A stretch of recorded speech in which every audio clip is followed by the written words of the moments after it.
We actually have 6 webinars scheduled together over the upcoming year, and this is the first of 6 in the Women's Empowerment. So we're so pleased that you've decided to join us. As we get started today, we do have a few technical considerations to let you know about.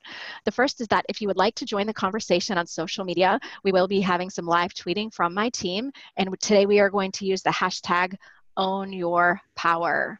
The second thing I'd like to let you know is that we hope that the chat on this webinar can be a place for you to connect and network and engage with the content. And so I would invite you at this time to go ahead and find the chat. And one of the things that you want to be sure to do is use the drop down to select all panelists and attendees, so that not only those of us who are panelists can see your chat, but the entire group can see your chat as well. So just take a moment first to find that drop down so that you are chatting to all panelists and attendees. So welcome, and we would love to hear where you're calling in from. It looks like Canada and Philadelphia. And if you happen to be with a group at your organization today, maybe you have gathered for some professional development, why don't you go ahead and let us know in the chat about your organization group that's participating with us today. So welcome as you're coming. We are recording today's event, which is the first event in the Women's Empowerment Series with Bonnie Marcus, and we'll let you know more toward the end of the call about upcoming events and opportunities. I also want to let you know that we will have a giveaway today at the very end of the webinar.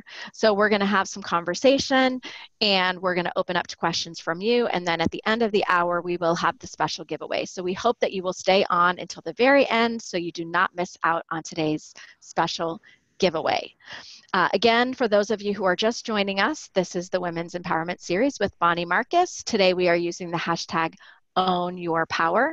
And after some conversation between Bonnie and me, we will open up to questions from you. And at the very end of the hour, we will have a special giveaway. It looks like we have an international audience today, Bonnie. I see some folks in London, in New York, in France, in South Carolina. Hello, Jane. Great. So before we get started, I would like to take a moment to help those of you who may not know Bonnie. It looks like some of you do, but I want to give you a chance to meet Bonnie and find out a little bit more about her if you don't know her already. Bonnie did let us know that she is in Santa Barbara, California, a transplant from Connecticut. Bonnie had a really interesting career, and I don't know if any of your career stories will come out today, but now Bonnie is a keynote speaker and an author and an executive coach, and her company is Women's Success Coaching.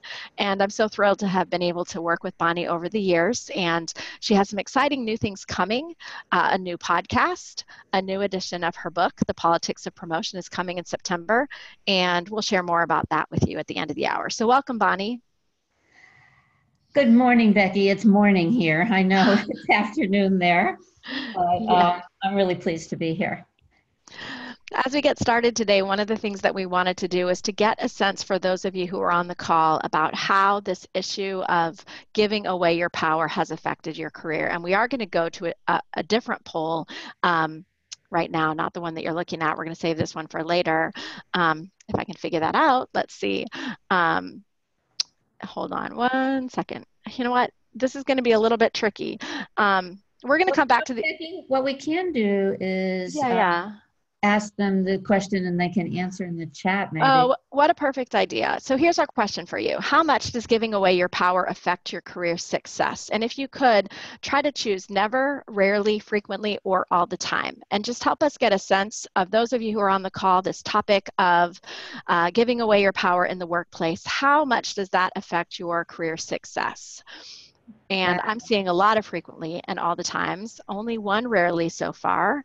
And we're going to dig deeper into in what ways we give away our power later in the hour. But we really wanted to start by getting you thinking about how often do you give your power away? So this is interesting to see. I'm seeing frequently most. I'm not sure what you're seeing, Bonnie. Yeah, frequently. Couple of all the times.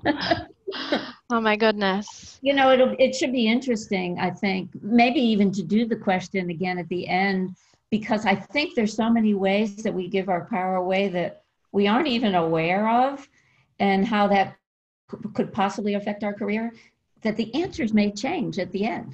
I don't know. Well, and I'm wondering also if people have any stories of like blatant ways they give their power away. And if you don't mind, Bonnie, just a really quick story from my own career. I re-entered the workforce in about 2009 after being home with my kids. I didn't have a ton of confidence. And the way I got back into my career is someone posted on Facebook that they needed a freelance writer. And you know what I did, Bonnie? I wrote to this high school friend, it was a man. I said, I heard you were looking for freelance writers. I know so and so and so and so and so and so. And then at the end, I said, I've always wanted to do freelance writing. I was giving away my power before I even got out of the gate. So I don't know if anyone has a story like that, but I often think back on it, and I've done that more than once in the second phase of my career, where someone is looking for something that I can do, and instead I offer up someone else. And I saw somebody just wrote in the chat that sometimes they do it on purpose. And we're going to talk about that because sometimes we consciously give it away.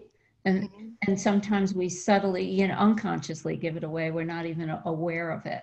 So we do have a very interesting, complicated relationship with power as we.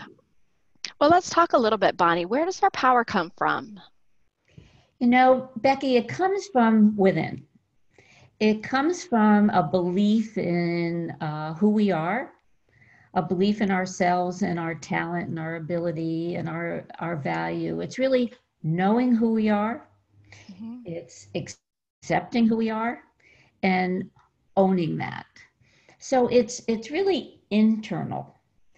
You might think that, well, if you have a big title, or if you're promoted, or even if you're elected to office, that's how you get power. But the truth of the matter is that if you don't own it, if you don't feel it within yourself, people may expect that you have that power, assume you have that power, but then over time, it's going to dissipate because of your inability to really embrace it. And so you're saying it doesn't seem like the title or the position is what gives you the power. Well, nobody can gift it to you, right?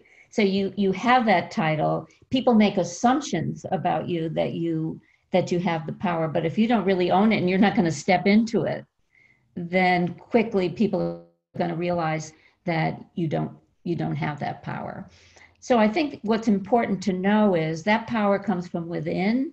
It's internal, not external. We may seek validation externally from other people, but if we're just basing our power on what other people think about us, that's not going to really be effective over the long term. And I think that our challenge today is that we have become very externally focused. That we feel good about ourselves when we've got 82 likes on Facebook or whatever, and probably feel a lot more confident and powerful, but it's not grounded in anything. So that if somebody says a negative comment about you, all of a sudden you're like swaying in the breeze because you don't have that kind of grounding.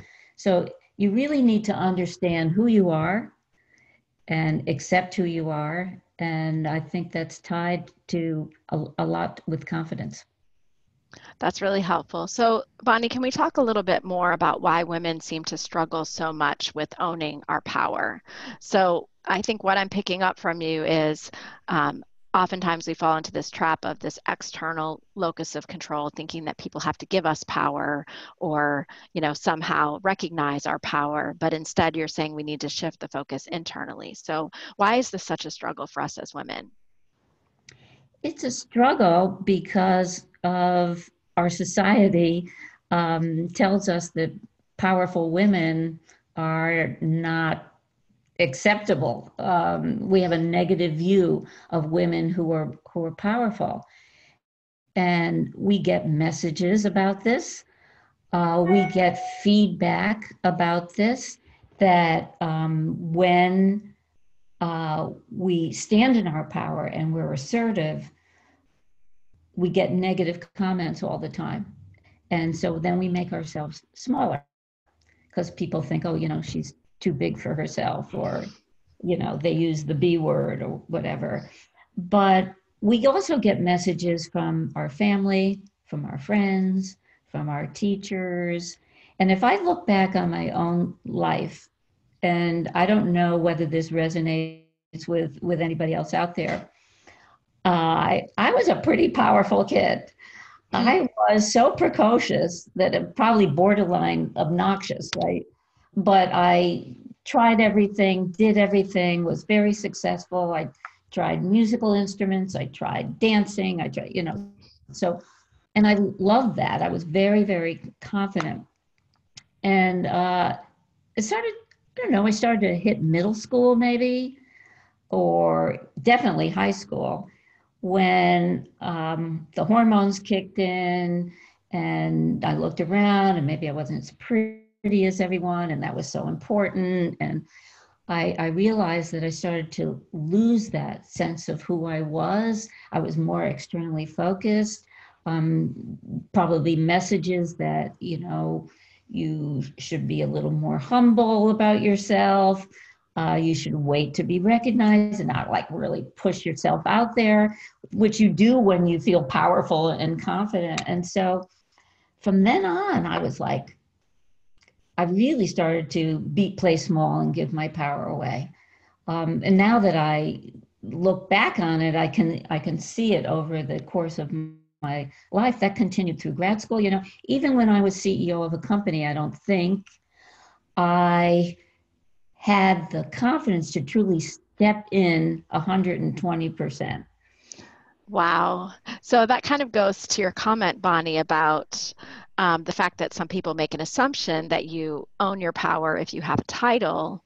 But I hope that no one missed that. When Bonnie served as a CEO of a major company, she's telling us that she didn't own her power at that time. So that's huge. Yeah. The other thing I want to stress is that I think as a society, we have overall an interesting relationship with power, that we think, when you have power, you are controlling other people. It's power over other people. And that's not the way I'm looking at personal power. Personal power is standing in, who you are and owning that talent. So it's very different. And because in society, we tend to think of power in that kind of a negative way, that we're controlling or have power over other people. Women especially don't feel comfortable with that whole idea of power.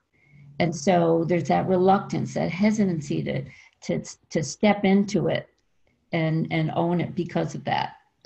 So it seems like that comes from a misconception that power means power over others. And what you're really talking about is power with others or power within yourself. Personal power. Mm-hmm. And that's what really affects us in our careers. Got it. Sorry, I'm seeing some questions come in. And back to your question about when you were a CEO, Marianne is asking, what was it about that position that caused you to not feel as confident in your power at that time?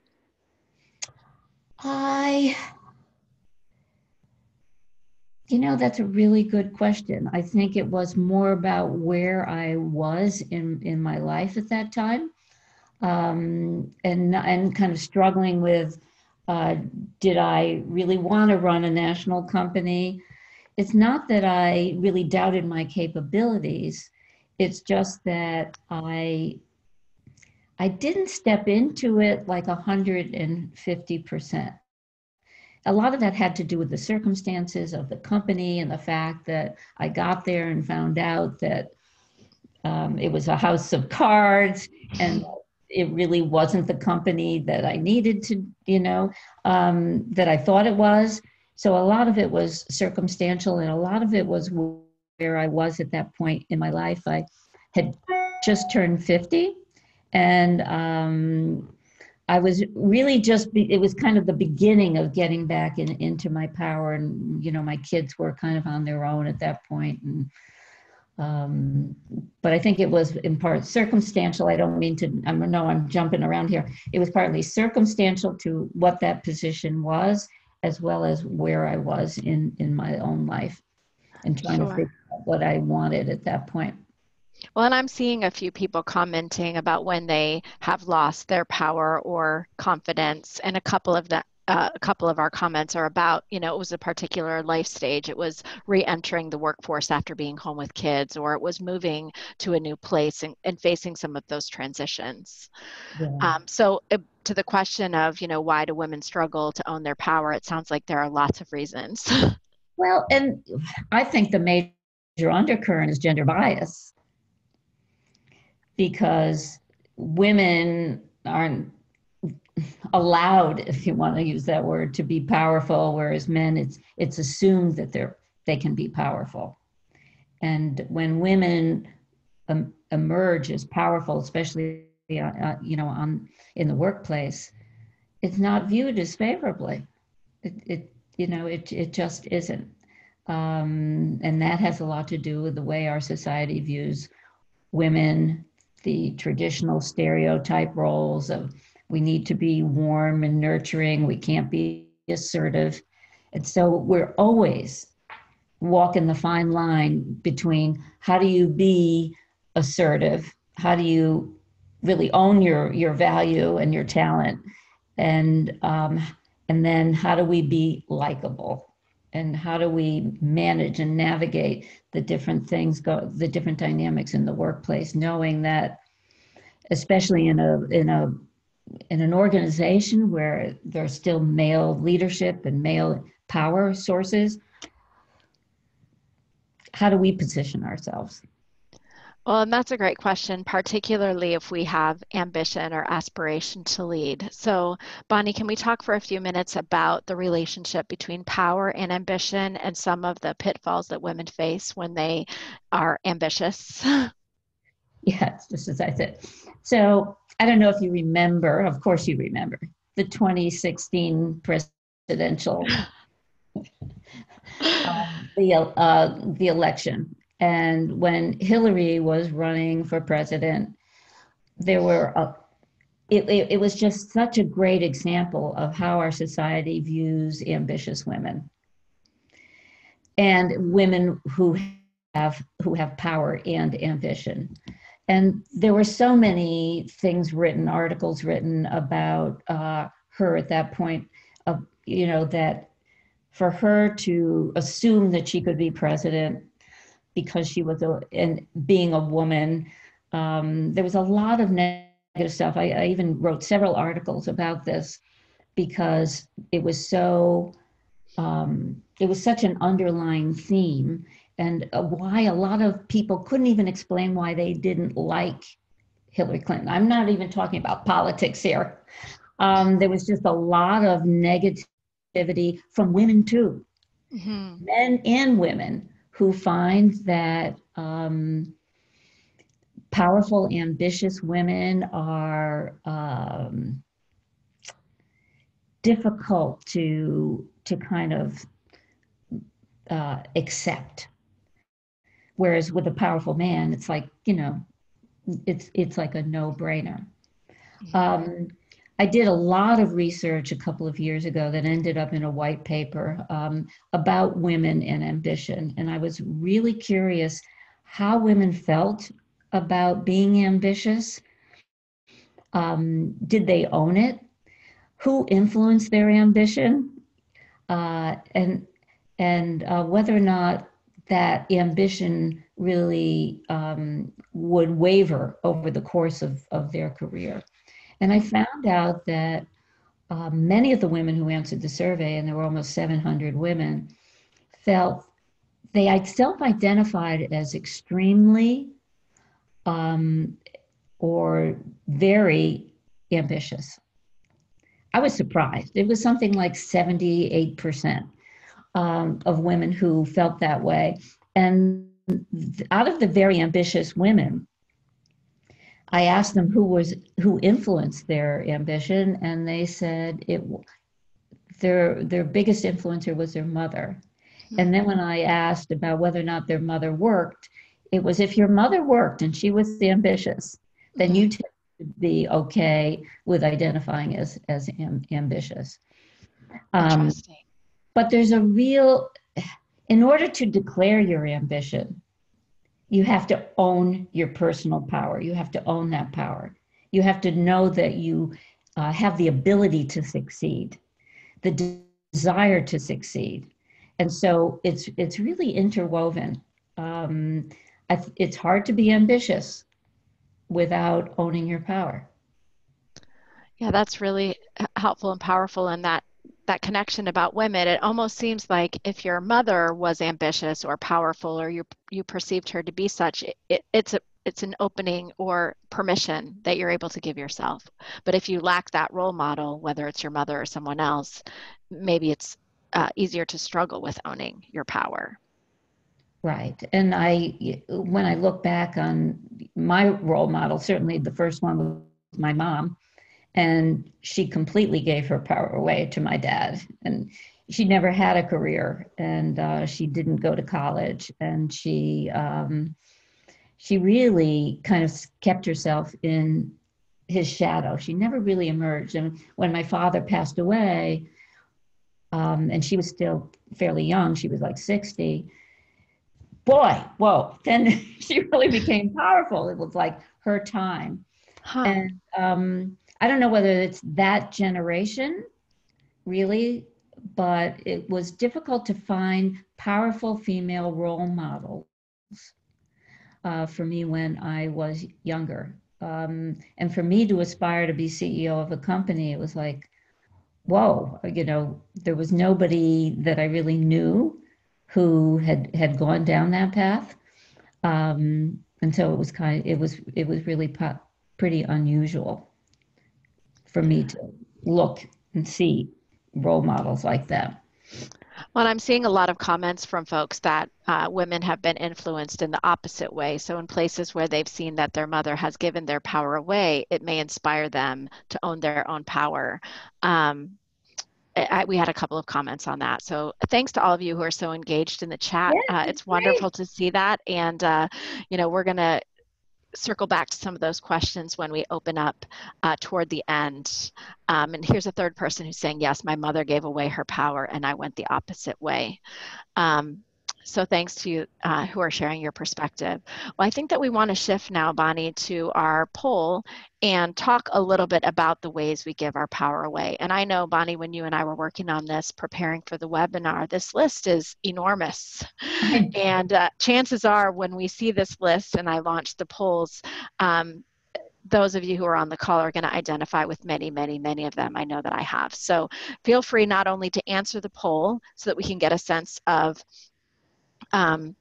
so that we can get a sense of your perspective, but then we'd love to see your comments in the chat as well. So in what ways do you give your power away? And this is multiple choice. Here's some ideas. Do you use minimizing language? Yeah, I'll Bonnie, explain what that is. yeah, you can explain what that is. Unnecessary apologies, letting others take credit for your ideas, maybe a hesitancy to self-promote, not understanding or using your influence, not leveraging relationships, being reactive and not proactive, lacking allies and champions, and a desire to be liked.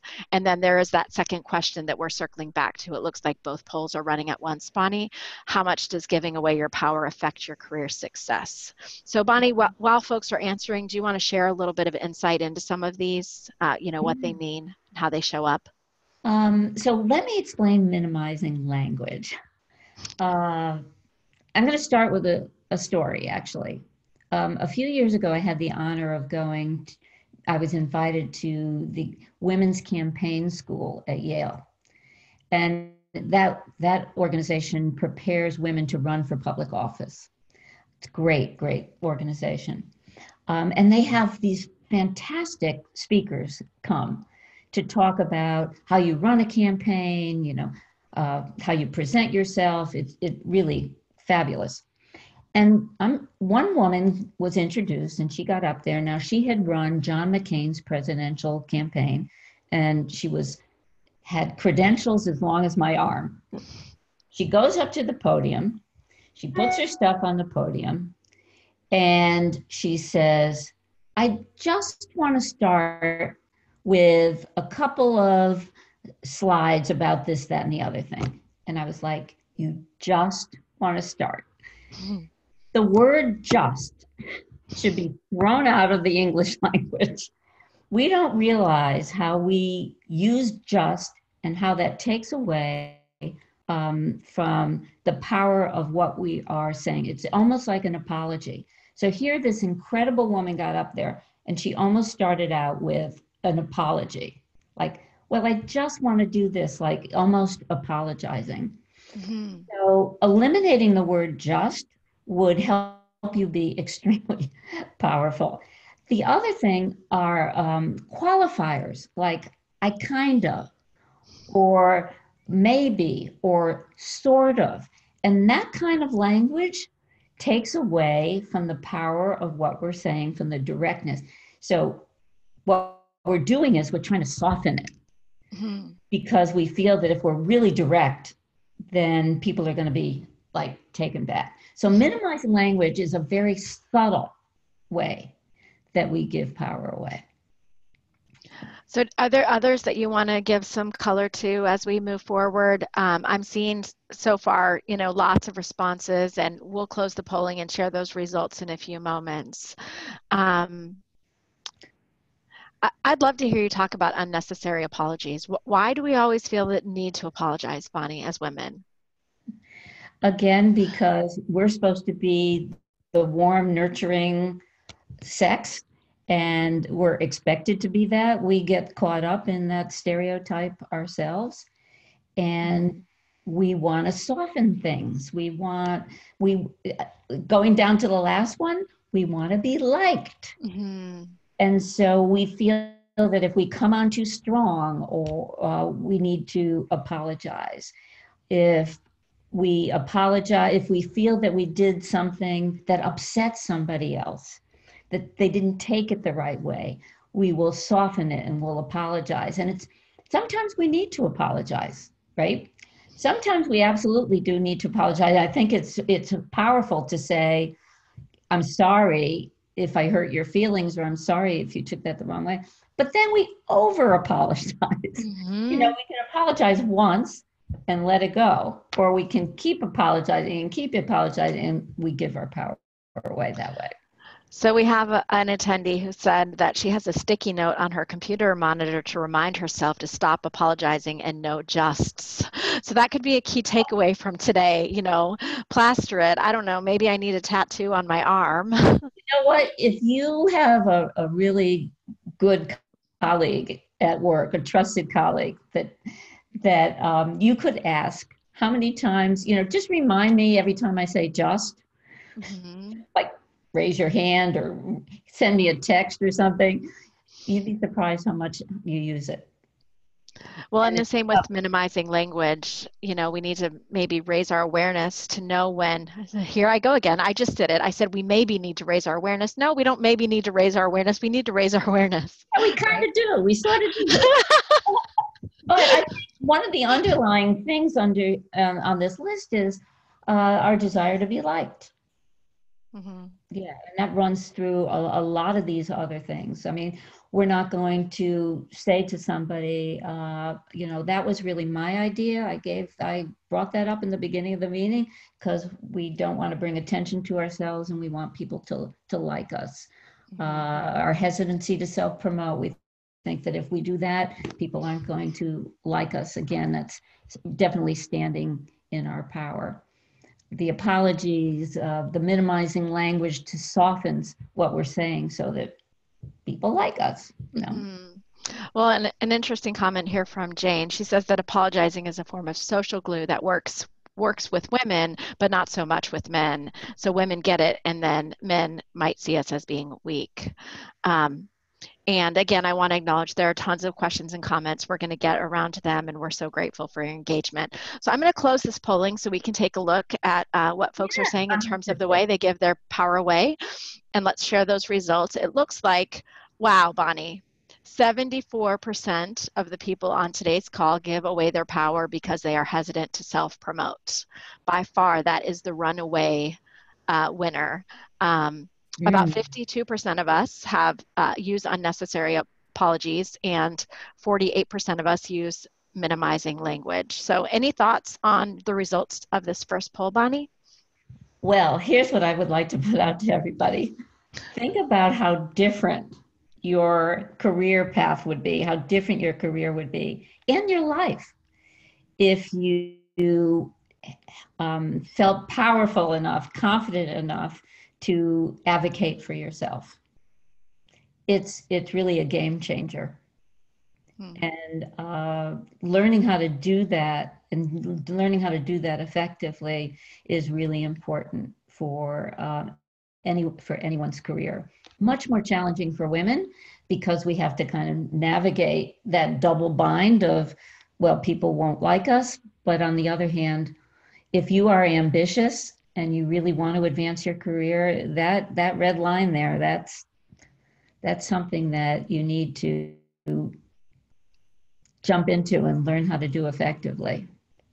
Wow, and I just made those results much larger, Bonnie. I'm looking at the second question. How does giving away your power affect your career? How often, how much does giving away your career power affect your career success? And 65%, there's that red line, frequently. Not one person said that it never affects their career success. And for a few of you, 22% say that it's rare that giving away your power affects your career success. So I'm going to go ahead and stop sharing. I think I did. Did I stop sharing? I did. I still have it. Oh, You there. still have it. Okay, now I Yeah. stopped sharing. One of what I hope is the biggest takeaway from this today is that there are so many ways that we do give our power away that we are not aware of. And one of the things that I do with my clients a lot is say, well, what would be different in my life and career if I owned my power, if I owned who I am and my talent and my ambition? What would be different? And then when you ask yourself that question, you write this list. Well, maybe my relationship with my spouse would be better, or maybe I'd be leaving that relationship. Maybe my relationship with my boss would be stronger, and I'd be able to declare my ambition, and I would have gotten that promotion. I'd raise my hand more in meetings. People would really understand what my thoughts are and what my opinions are and what my ideas are. And that would help me get visibility. So there's just so many ways. And for whoever is on this call, I think it's a good idea to try to track these kinds of things about how do you give it away and what the result of giving it away is. Because when you see the result, then you are ready to change. When you see the impact that it has on your life and your career, then you say, well, I'm not willing to do that anymore. Mm-hmm. I really want to take my life in a different direction.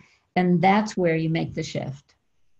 So can you identify, Bonnie, a time in your life where you made that shift? Or, maybe you have a story of a client of yours who had that kind of epiphany moment and then started to make the shifts to step into their own power. Well, this exercise actually has been life-changing for many, many of my clients, because very often they'll come to me and they say, I really want to get ahead. I don't know why I'm not getting ahead. I missed out on a promotion. I'm really qualified. Why aren't I doing better? And my response to them is really that I can teach you how to promote yourself, how to build a strategic network, all the skills, but where we need to start, and this is where I start with all my clients, is what are some of the ways you're holding yourself back, right? What are some of the ways? Because if you're not if you don't really know who you are, if you don't really know your value, I can teach you how to promote yourself, but you're not going to do it. Mm-hmm. So that has really been the biggest shift with all of my clients. And if you're asking me about me, I learn something every day from my clients. And it's like a great reminder for me as well that it's so easy to slip. It's just because I don't know if it's in our DNA or what it is, but it's so easy to kind of shift and not really own who we are and step into who we are, that I get that reminder from working with my clients and speaking whether every day. And I have had, when women work with me and then and many of them do get those promotions afterward, it's really because of this shift, Becky, that takes place initially. Mm-hmm. Is that learning how to navigate the workplace, all of this comes from kind of really owning and believing in yourself first. Mm-hmm. And a few comments from folks who say it's not DNA, it's socialization, or it's our culture. Yeah, those messages that we're bombarded with, all of that.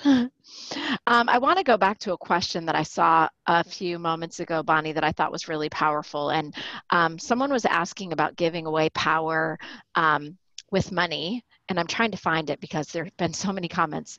And the person was commenting, what do I do when I took on additional responsibility at work and I did so without compensation? That feels like giving power away. So what suggestions might you have as it relates to that?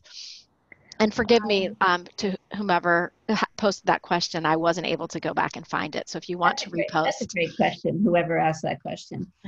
I think a lot of that depends on your mindset about doing that. And without giving any kind of generalization, because I don't know the particulars, it depends really on those particulars in the situation and whether or not taking on that responsibility is strategic. So maybe you've negotiated, and this would be very powerful, that you will take on more responsibility with the idea that in 3 months, you'll get more compensation, or in 6 months. So it's not just taking on more responsibility, it's how you position it. How do you negotiate for it? If you just take on more and more stuff all the time, you become kind of a little bit like a doormat. And people don't see you as a leader. So that's not going to necessarily lead you to where you want to go if you have ambition. So I guess I answered it. You can still own your power depending on how you frame it. And a lot of that has to do with your mindset. And I did be liked. Am I doing it, because I feel like I have to do this from my boss or whatever, you probably are giving up your power. But if you stand in your power and say, I'm definitely willing to take that, I'm learning more stuff, but I also want to position myself to improve my compensation and get a different title. Mm-hmm. So Jennifer, who's our chat host today, did find that question and posted again for me. And I'm fairly certain, Brooke, that we covered this. But what she said was, I took on a huge new responsibility this year at work at no additional compensation. I feel like a man would not have done the same. Because a man would have negotiated. A man would have said, I'm not doing it, because the other thing is we don't like to say no. Mm-hmm. I'm not doing it, or I wouldn't negotiate the terms of taking that on. Mm-hmm. That's giving your power away. Well, so I'm wondering, is there anything she can do now? So let's make the assumption, without an additional comment, let's make the assumption that she took it on without the conversation about why she was willing to take it on. What might you do at that point in terms of promoting yourself, or showcasing the fact that you are taking on additional responsibility and growing your skills? Well, depending on how long she's been doing the new responsibility, I would say that after a certain period of time, it's time to revisit this with your boss and say that I've been doing this well, look at the results, and I would definitely bring concrete results, mm-hmm. keep track of all the accomplishments and everything that you're doing, and say that that now I want to talk about what the title and the compensation could be. That's helpful. And if it's not immediate, then you negotiate then. Mm-hmm. Well, and I'm seeing some comments, Bonnie, that in different people's organizations, women often take on extra work. And we had a question that we decided to drop that I think is really applicable. So let's try it. The question that we had planned to talk about is, what is the doer trap? And it seems like, this doing extra work is the doer trap. What is that, and how does that take away our power? Well, it's everything we've talked about. It's that people will ask us to do things, whether it's extra projects like, oh, let's run the company picnic this year, even doing the office housework, taking notes during meetings, taking on more responsibility in the job. And we keep ourselves busy with all of this work, and we take it on because we believe that if we are accommodating and if we are showing that we're committed and dedicated by doing this, that's going to help us get ahead. But the reason I call it the doer trap is, well, there are a couple of reasons. Because we're doing all the time. And we're not being seen, therefore, as a leader. We're seen as a doer. And if I could say, some of the biggest shifts that some of my clients have made is moving from being a doer to a leader. And how do you do that? Is beginning to say no, empowering others. Say somebody's, oh, will you do the company picnic again this year? You did such a great job last year. And then they keep asking you, and instead saying, so-and-so is on my team. What about if I train her or I show her how to take on this project, and you empower somebody else to do it? You delegate. Is another big way to do it. Because when you do that, you are showing up more as a leader.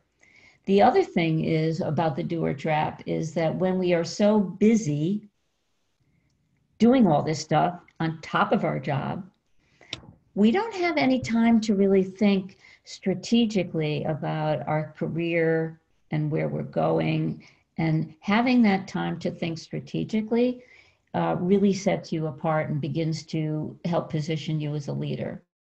For instance, I got these great results when I tried this new approach with my team. Right. If I'm thinking strategically, I'm thinking, well, how can I leverage this? Because often we're too busy. Mm-hmm. Well, maybe Becky's team would benefit from this. Maybe I should do a lunch and learn. Maybe I should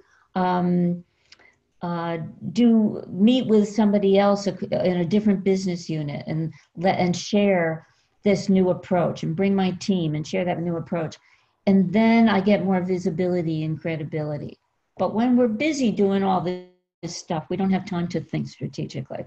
Mm-hmm. So it's a trap. So what ideas do you have about getting away from the trap? Mm-hmm. Being strategic about what you take on. Because here's the other thing. And I met with a group of professors at University of Richmond a couple of years ago, and we were talking about this. And they said, oh, they're always volunteering. They're doing all this stuff. The male professors never do any of this stuff. They're doing more mentoring, and I said, well, let me ask you this. At the end of the year, when you are being reviewed, your performance is being reviewed, how much of this mentoring and all this stuff comes up? Is it important? And they said, none of it. Now, I'm not saying drop it and don't be a mentor anymore, but I think when you're in the workplace and you're doing all this extra stuff, you need to ask yourself, think strategically, is this going to show up in my performance review? Is this going to help me? And then make decisions based on that. And we're getting some comments that people love this focus on the strategic. So we've talked a lot so far about ways we give our power away. And so as we're building this new awareness, Bonnie, about how we give our power away, I would love it if we could shift now and talk about how we can get it back. Okay. Well, I think it's important to declare your ambition and to own it. If you have aspirations, you should share that with your boss. Sorry. You should share it and don't be afraid to share it. I've been in workshops where I ask women to put down like their 3-year, their 5-year goal. And I've seen women sit there and they're like, they can't do it. Hmm. Paralyzed, because if they write it down, then, oh my gosh, So figure out what that is and stand in your power and declare it and have those conversations.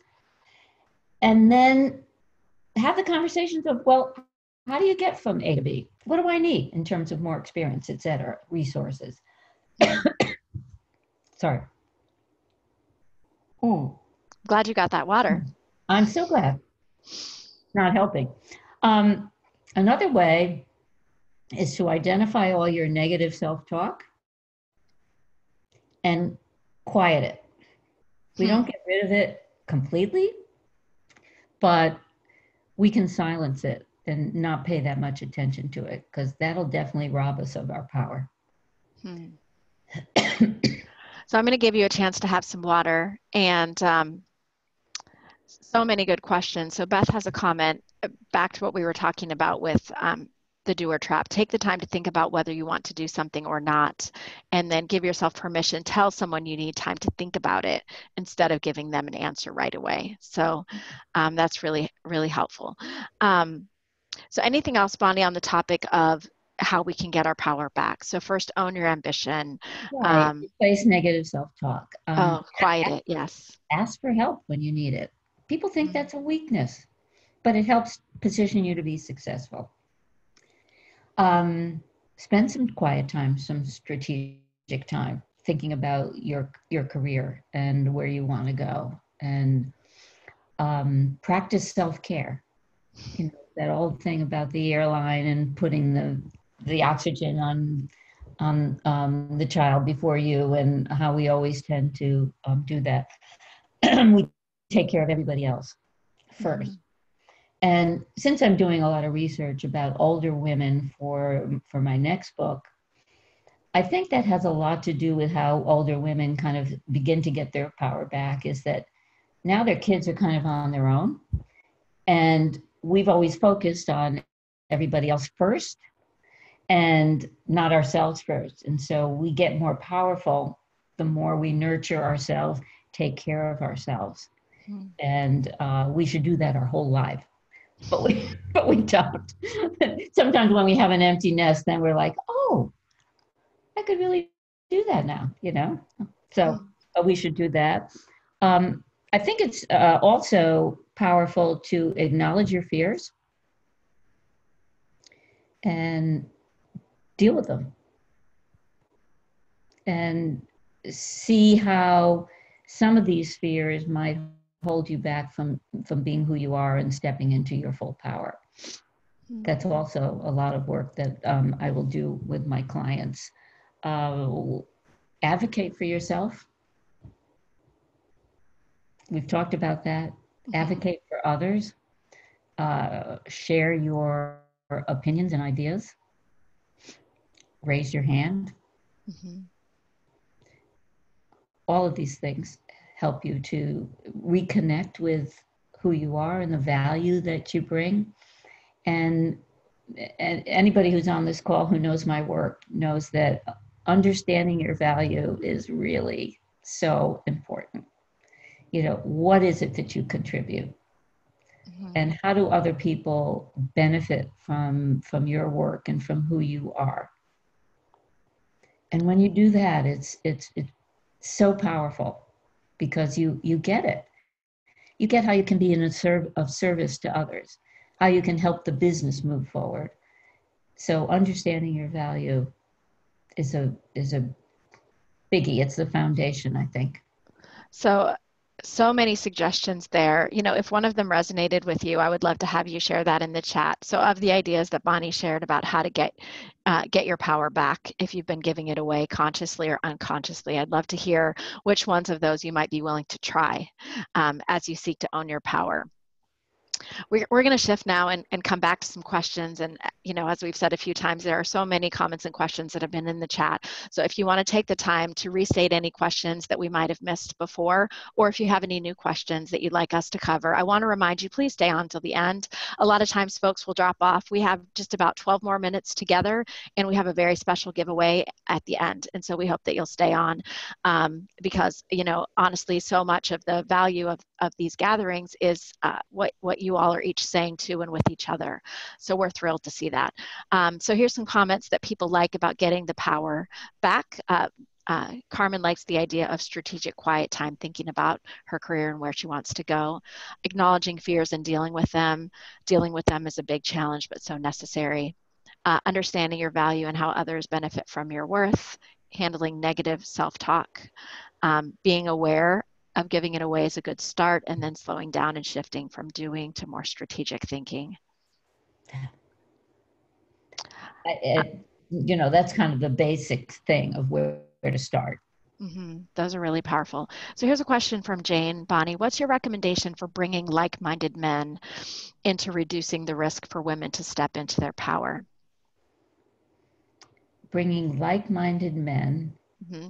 So, how do we capture the energy of men to make it, to set up situations where women can own their power more effectively in the workplace?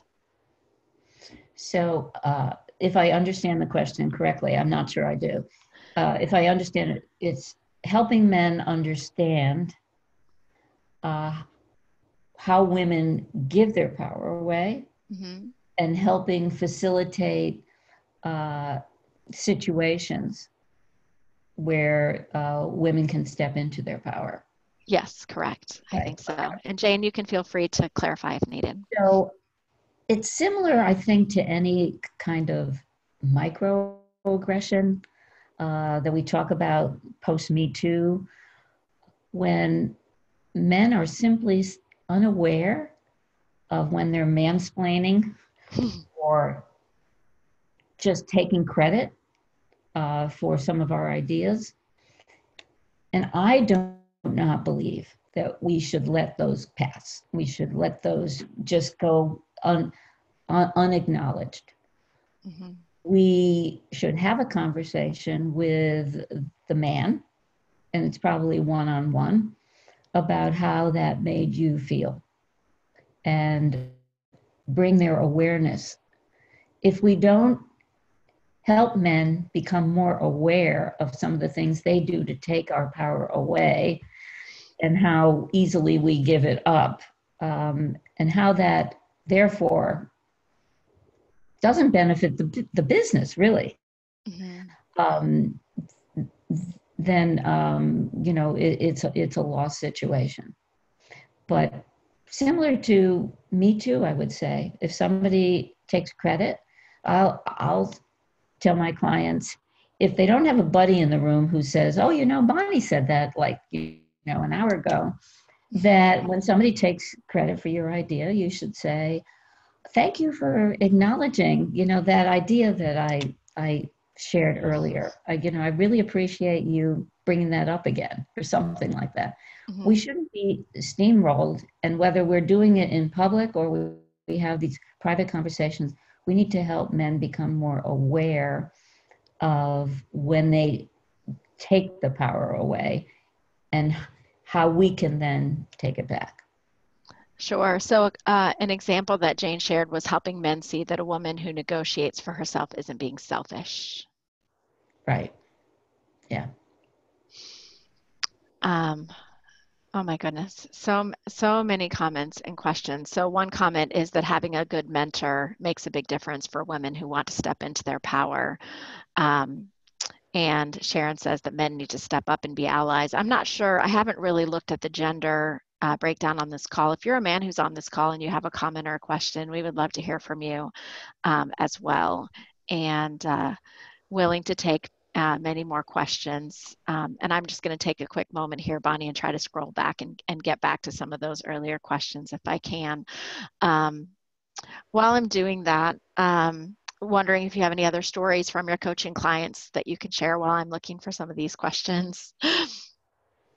Let's see. relative to power. Mhm.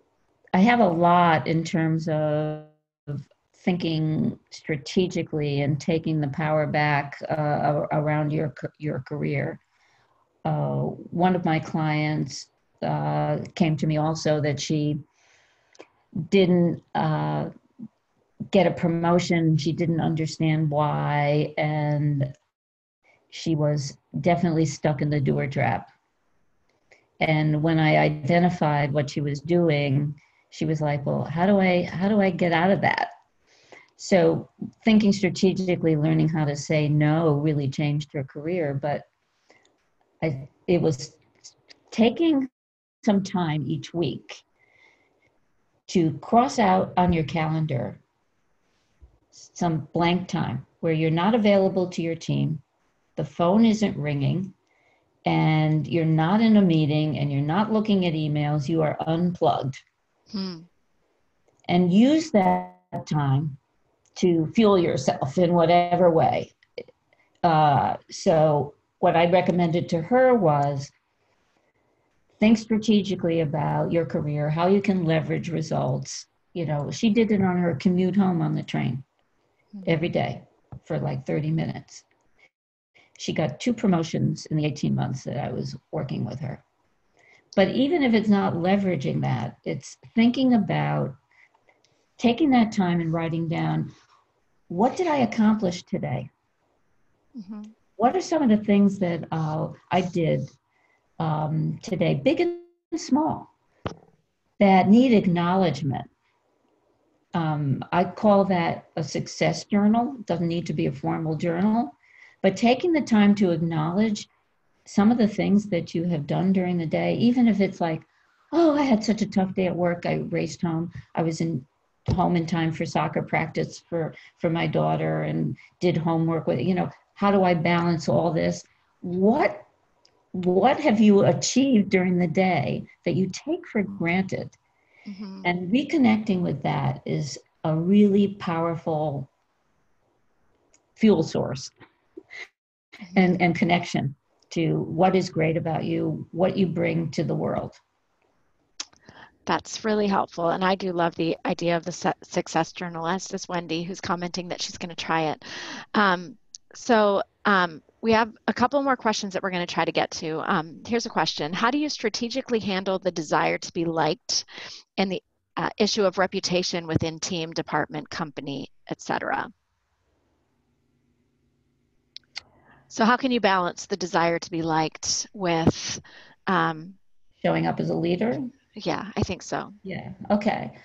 Uh, so women are walking this tightrope where the expectation is that we be nurturing and sweet and nice and helpful. And on the other hand, when we do all those things to an excess, we're not viewed as having leadership potential. If we are very assertive and strong, we may show up as a leader, but then nobody likes us. And because of the way we view women who are assertive, and so then we don't get to be a leader either because nobody wants to work with us.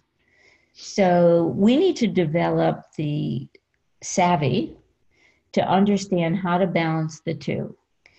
If you are running a team, you need to be assertive, you need to be clear, you need to be direct without any minimizing language about what expectations are for your team or for your direct report. Be very clear, but that doesn't mean that there aren't times when you connect with your team and ask them about their personal stuff if that's relevant, and nurture that team person and help them, empower them to be really better in their jobs.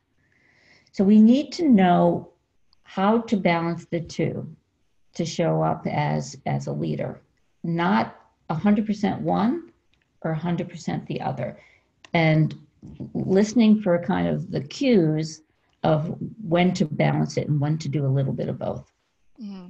So it's a skill that we can develop over time. Mhm. So we want that concludes the time that we have to devote to questions. I promised to give away, and I'm so thrilled to tell you that we have 8 copies of Bonnie's book, The Politics of Promotion. There are very few of these hardcover books left in the world, about 115, and we have 8 of them to give away to the first 8 people that give us some feedback about today's event related to how you've given away power in the workplace, what changes you're willing to make to get them back. And Jennifer is sharing the link to that form here in the chat. It will also be in the follow-up email that we're going to send out to you later this afternoon. So we welcome you to go to the form. Please share your insights with us, and my team and I will be getting these books out to you in the next few days. So that you can learn some more from Bonnie on various topics. I also want to make sure that you're aware that we do have 5 more webinars coming up in the Women's Empowerment series, and the next one is on September 11th, and the topic is What's Changed in the Workforce Post Me Too.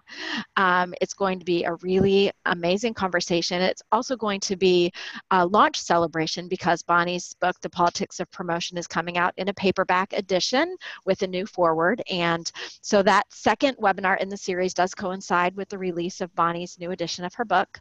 We hope that you'll use the link to sign up. We don't want you to miss it. And not only are we going to have that webinar, but after the webinar, we're going to have an open meeting on Zoom where you can come on camera, talk directly to Bonnie, and have some conversation with us on these important topics.